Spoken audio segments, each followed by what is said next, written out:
Hey everybody, this is going to be a review of the KS P90 Airsoft Gun, as you can probably tell from the title.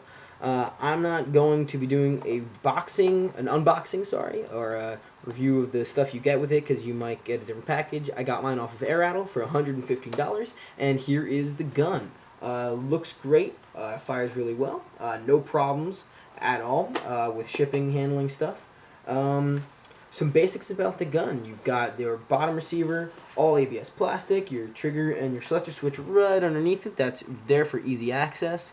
It's a little round dial. All the way to the left is safety, one click to the right for semi-automatic, and the next one for full. It's also a two-stage trigger. So on semi-automatic, trigger goes back just so far. And you'll see the difference when I switch to full auto, how much farther it goes back. You can just see the trigger moving right in here.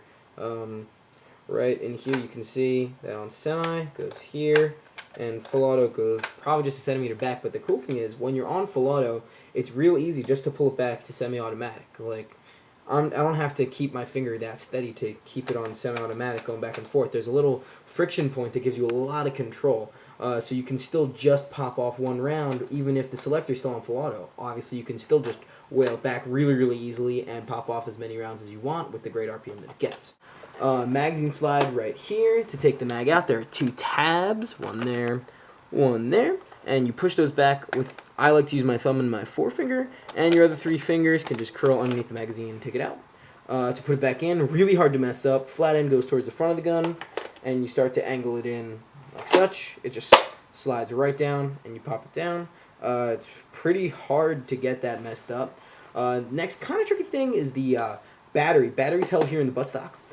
There's a little button you press right here, and you can see the seam of where the padded buttstock door starts. That's what you're gonna slide off. So this is the bottom of the gun here, and you put down on this button here, and from the top of the gun slide towards the bottom of the gun. Really easy. Don't push too hard, and this will pop right off. Don't try to slide it all the way down. Don't try to just yank it off once you press the button.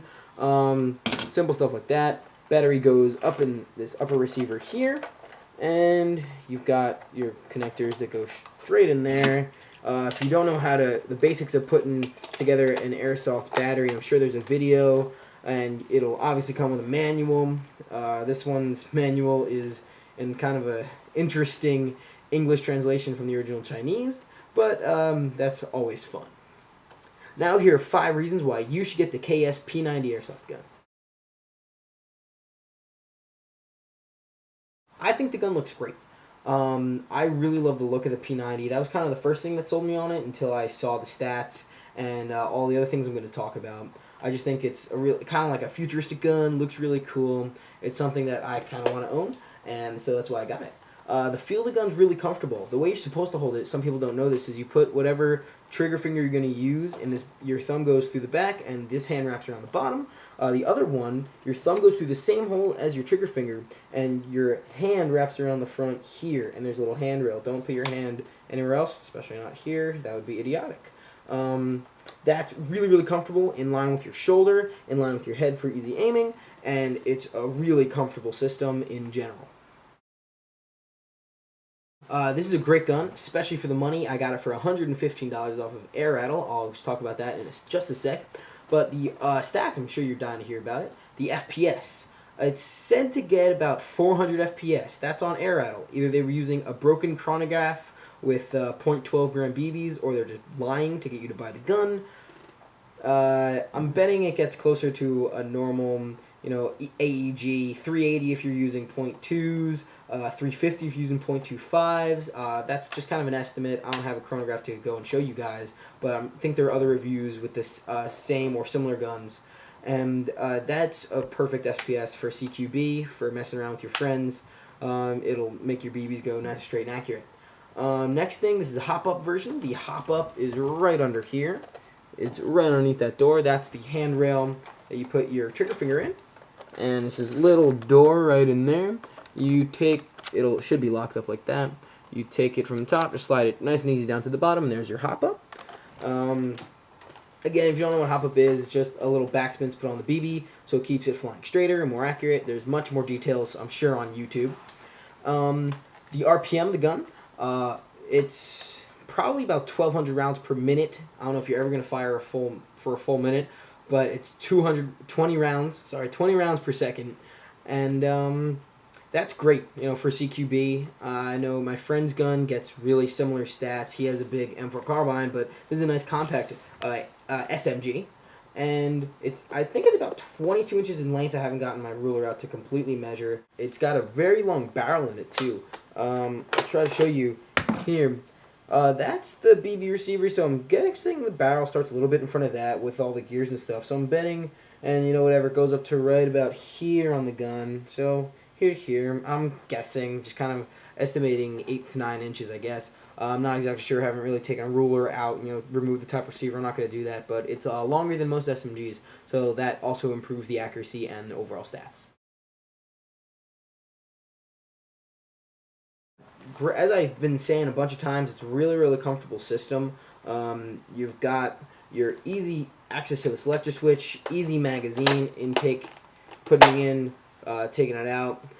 And I've also, if you put on any kind of optic up here, it's right in line with your head when you're actually firing, so you don't have to really squint, come down here. That's just attributed to the actual P90 system in general. So whatever P90 you get is going to have a similar feel, but this one's done really well. It's an exact replica. Next is value. What makes this one different is the value. That's reason number 4 you're getting the KS P90 Airsoft gun.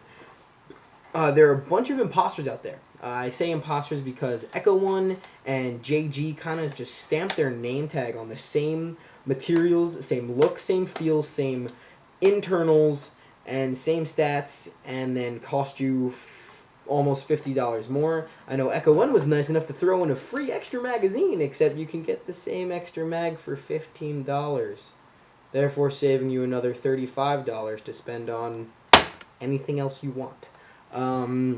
So that's why I would definitely get the KS. I would go to Air Rattle right now and buy the KS P90 because it is all of that for much less money, a great value, and for what you're spending, it's an awesome AEG that's not just gonna break on you like from some shotgun from Walmart.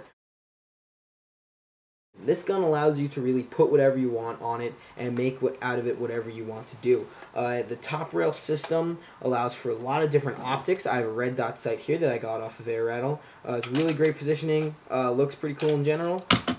That's great. I know a lot of other people with scopes on it. The reason is these iron sights are really crap. You can see that little nub up there is actually your front iron sight. It's almost a little ridiculous. These two nubs back here are your back iron sights.